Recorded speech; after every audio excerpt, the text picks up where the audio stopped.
moving that jab up and down. And then when you go downstairs, fake that downstairs, come up with that left hook. It's gonna be open because it's gonna fall down into it. Anytime you jab down low, just keep trying to come over the top. Or like you could say, hey, you know what? I can't beat that Mayweather style. I was too young, but look, I did it now against Crawford. I forget Mayweather a long time ago. This is different for me, you know?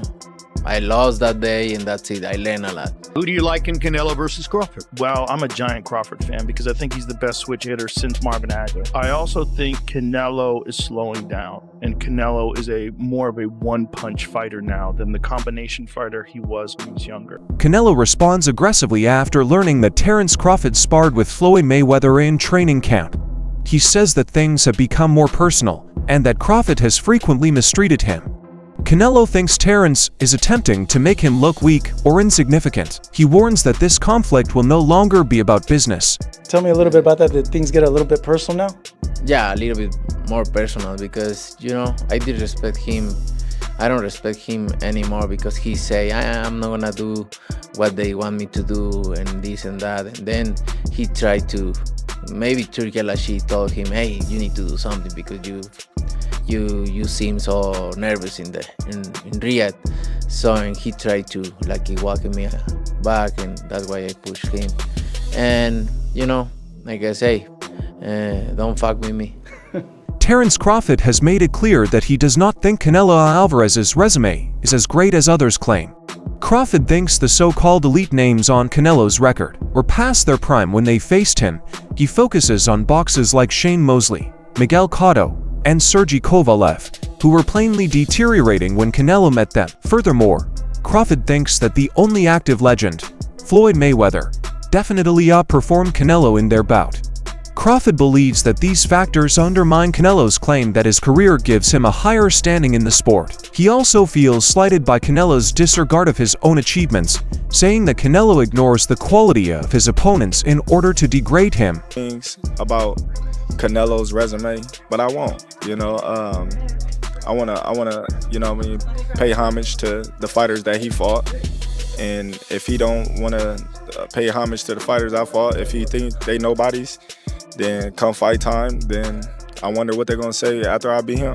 Promoter Eddie Hearn admits Canelo's natural size advantage, but would not disregard Crawford's chances. Crawford's confidence and razor-sharp focus, he thinks, generate a genuine sense of danger for anyone he meets, including a larger opponent like Canelo. Hearn discusses how belief and mindset may affect boxing results. Crawford thinks that with his effort and discipline, he can pull off an upset. Hearn also points out that, while size matters, Crawford's ability to control pace, distance, and rhythm may close the gap. Not for him, like not against him, sorry, for him. Like he's so. I think he has no doubt that he beats Canelo Alvarez. Of course. I really like Terence Crawford. I think he's a great fighter, but I have to say, like, tell me his major significant wins. Well, obviously Errol Spence. Yeah, but come on. No, but he beat a guy who was in the top 5 pound for pound, and he destroyed him. That's really never happened. No, I agree. Okay, I agree. I mean, look, he was coming off, you know, some eye problems, but nobody was saying that when he was beating. But we're giving that credit. And Ugas. Tell me more. I'm just saying. I know, that's a big win. No, but, now, okay. Keep going. Your guy from the UK, who he stopped him, what, in the 5th round, was it? Kell Brook. Finished by then. Yeah, go on, keep going. Okay, he stopped somebody that nobody's ever really can hurt. Well, Sean Porter. I mean, yeah, but that was about 8 years before, and Errol Spence. That wasn't. What do you mean? Yeah, when he beat Sean Porter. No, that was in 2023. Who? Terence Crawford beat Sean Porter. No, I'm talking about Kell Brook against Sean Porter. No, I was talking about Bud. I'm not talking about that. Yeah. But he stopped him. Nobody's ever able to really hurt Sean. By the way, I'm not disagreeing with you. I'm just that was a great win. Like an open and he didn't have a lot of names at 140, but Postal and all those guys, those are good fighters. They weren't big names. Just like Bam, he doesn't have the great. He doesn't have a whole lot of great names. Just like Strada. Yeah, he does have two great fights. By the way, he's one of my favorite doesn't fighters. have a bunch of names. John Ryer, who has fought Canelo, offers an informed opinion on the difficulty of confronting the Mexican champion. He admits that Canelo's physical presence is overpowering, and that Crawford's weight gain would be tough to achieve. Despite this, Ryder feels Crawford has the mental and physical tools to take on the job. He compliments Crawford's versatility and skill set, suggesting that his technical genius could compensate for his physical deficiencies. Can he go up 2 divisions? A lot of people in his camp believe that he's even going to stop him, but yeah, what's your thoughts? If there's any man that could do it, it would be Terence Crawford, but I just think the sheer size of Canelo is going to be too much on the line. So do you think size will be too much? I mean, you were in there with Canelo, you landed good shots and he took them, right? Yeah, I mean, listen, Terence Crawford is an exceptional talent, but I think the size will be the factor on the night and it'd just be too big, too strong. Terence Crawford has carefully planned his approach. He offers 2 tactics to defeating Canelo. The first is to apply pressure, disturb his rhythm, and overwhelm him with nose. The second choice is to take a more measured approach, following Mayweather's example of slick defense, counters, and footwork. Crawford knows that he will not be the size that Mayweather was at his prime, but he is confident in his own quickness and timing. He sees himself as a hybrid, able to adapt to any style and mix ferocity with tactical brilliance. That flexibility could be the key to solving the Canelo puzzle. There's 2 things that you can do with somebody bigger and stronger. You know, you can either try to push them back, you know, because 9 times out of 10, a strong fighter not used to going back, you know, so it kind of fucks them up in the head, you know. Yeah. Or you can just box them because some of them are just slower than others because they got flat feet, and they just looking to load up on certain shots. Now, Crawford's definitely right here. There's 2 ways to beat a pressure fighter like Canelo. Either you put the pressure back on him, which is where guys like Triple G and Bivol had success, or you use your superior skills and footwork on the outside, which is how Floyd Mayweather won. Now, Crawford, he can't use the pressure approach because he's not as physically dominant as guys like Golovkin or Bivol. You know, Bud is a welterweight or junior middleweight jumping up. He doesn't have the size to push Canelo back. Now, the outside boxing approach, that is definitely Crawford's best chance against Canelo. You know, he is right, Canelo does struggle to cut off the ring at times. We saw that in the Skull fight. And he does load up on single shots now. But at the same time, Crawford is not the same pure boxer that Floyd Mayweather was. You know, Mayweather rarely got hit in that shell. And his form of countering, you know, a pull counter, for example, was, I'm not going to get touched and then I'll make you pay. Whereas Crawford's style of counterpunching is different. Bud will take one to throw 2 or 3 back, and he can't do that against Canelo because of the size and power difference. If Bud takes a clean right hand to throw back an uppercut or a hook, he's either going to get dropped or he's going to end up on his bike like Jermell Charlo. So while I do agree Crawford does have the superior skill set in this fight, but because he doesn't have the size to push Canelo back, or the defense of someone like Mayweather stay perfect for 12 rounds on the outside, I do think Canelo's size and power will make the difference in this fight, and that's why I like Canelo to win. Joe Rogan's reaction to the bout shows a growing trend in the fight community. He points out that, while Canelo stays top, his speed and stamina have declined. Meanwhile, Crawford continues to hone his art and conquer in numerous levels. Rogan thinks that the timing may suit Crawford, who is currently at the peak of his powers. He emphasizes Crawford's pound-for-pound status and sees the fight is a lot more competitive than it seems on paper. So who do you like in Canelo versus Crawford? Well, I'm a giant Crawford fan because I think he's the best switch hitter since Marvin Hagler. I also think Canelo is slowing down, and Canelo is more of a one-punch fighter now than the combination fighter he was when he was younger. Do you think Terence Crawford can beat Canelo Alvarez? Yeah, I think he can win. Okay. I don't know if he's going to win, but I think he can win. He's going to have to box a brilliant fight. If Ray Leonard could beat marvelous Marvin Hagler, then Terence Crawford can beat Canelo Alvarez. Why do you say that? Same equation. Get in, get out. Get in, get out. Yeah. Over and over and over. He's got to figure the angles and the approaches that will allow him to step in, land to the body, or occasionally upstairs, and then get out. Jim Lampley, the famous boxing commentator, puts the fight into a bigger context. He sees the matchup as a battle between 2 warriors driven by pride and heritage. While the size difference is clear, Lampley argues that both combatants are distinguished by more than simply their physical characteristics. They have a desire to be the best and are reluctant to back down from any obstacle. Crawford is going to fight Canelo because even if I have some doubts and misgivings about the size matchup, it is 2 action fighters who like to fight aggressively at times, not all the times, going against each other, and we'll see who can open the other person's tuna can, so to speak. Max Kellerman did not hesitate to name Terence Crawford as the current pound-for-pound boxing champion. He respects Canelo's accomplishments in the past, but he thinks Canelo's finest days are behind him. According to Kellerman, Crawford's recent performances have been perfect, showing complete dominance over all opponents, regardless of weight, class. Meanwhile, Canelo has shown more weak versus opponents, such as Dimitri Bivol and even John Ryder. Who's the best pound-for-pound fighter in the world?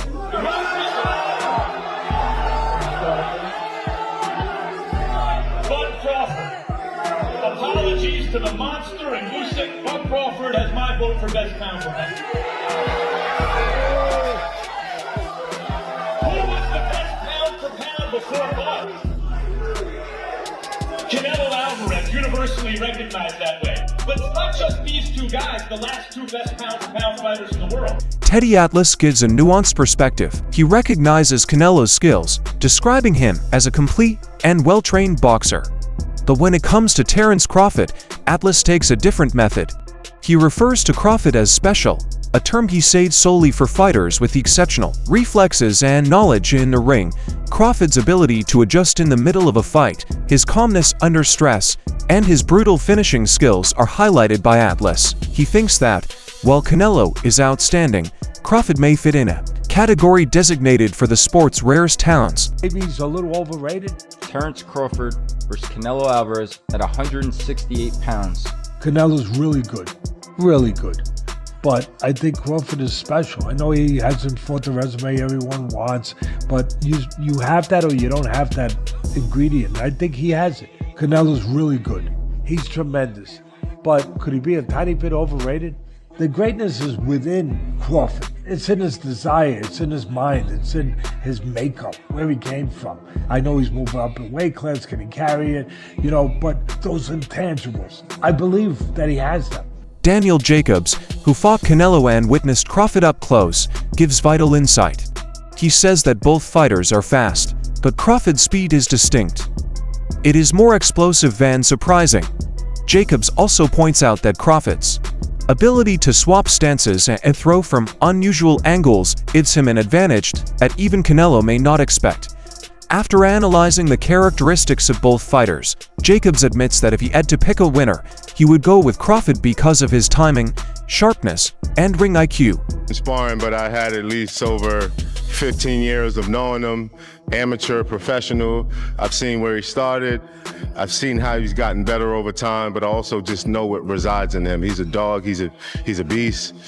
And he's out to prove something too, so I'm excited about this fight. Canelo obviously is self-explanatory. There's really no need to go down the rabbit hole when it comes to him. But I do see this being as a 50-50 fight. But if I was a betting man, I would bet on Crawford. But also too, you can't count Canelo out. I mean, would go in, I'm assuming, as the favorite, which is rightfully so. A lot of people say that version that you fought was probably the best, Canelo Alvarez. And since then, obviously, naturally, he's slightly declined. Yeah. Do you see this decline that people talk about? Well, I can see in increments because Canelo, which I've always said is an amazing legendary fighter, but he fights in spurts. So sometimes it takes for the opponent to actually initialize him giving the best. When he was faced with me, the opposition that I had and what I was giving him, it was just a lot. Whether it was boxing, whether it was coming forward, but most importantly, it was the punches and bunches. And so he was forced to either stand there, wait for the right time, or be combative and go back at it. So I think that's what Crawford may have to do. Push the pressure, make Canelo fight, or maybe just play it safe, win on points. Crawford's longtime trainer, Brian Bomack McIntyre, shows total faith in his boxer. He thinks time is on their side. Crawford improves physically, psychologically, and emotionally as they plan more.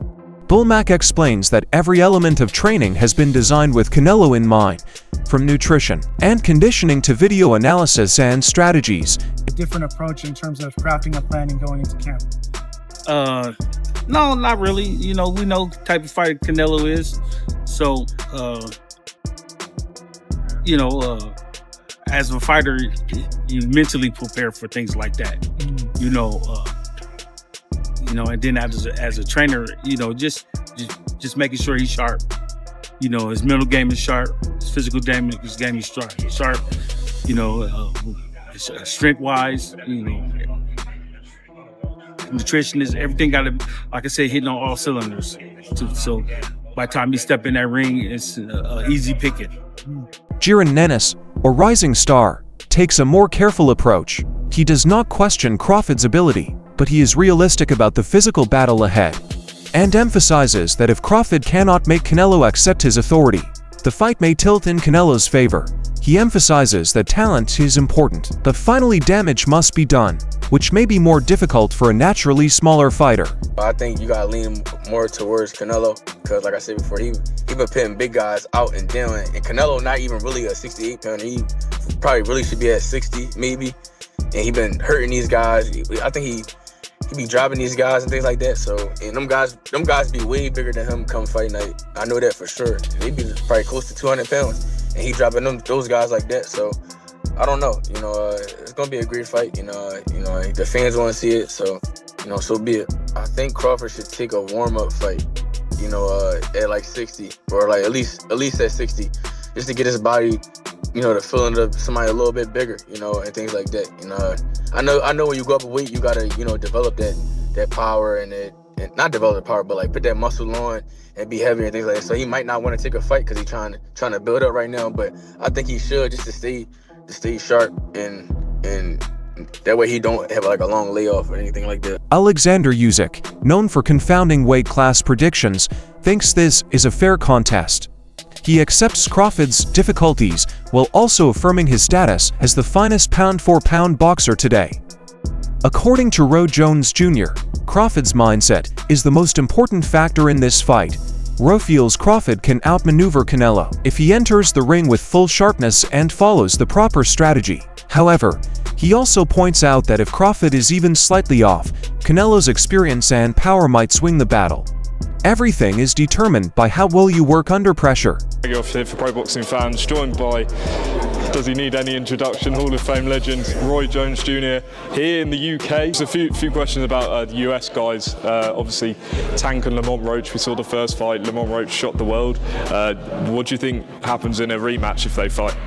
I think he shocks the world again, but the only thing different this time is Tank will come with a different attitude, different personality, different motivation, and I think Roach will do good again, but I think Tank will be more dominant this time.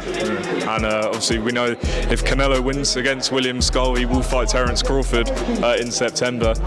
Who would you favour in that fight? It's a hard one to call, and I'm going to tell you why it's a hard one to call.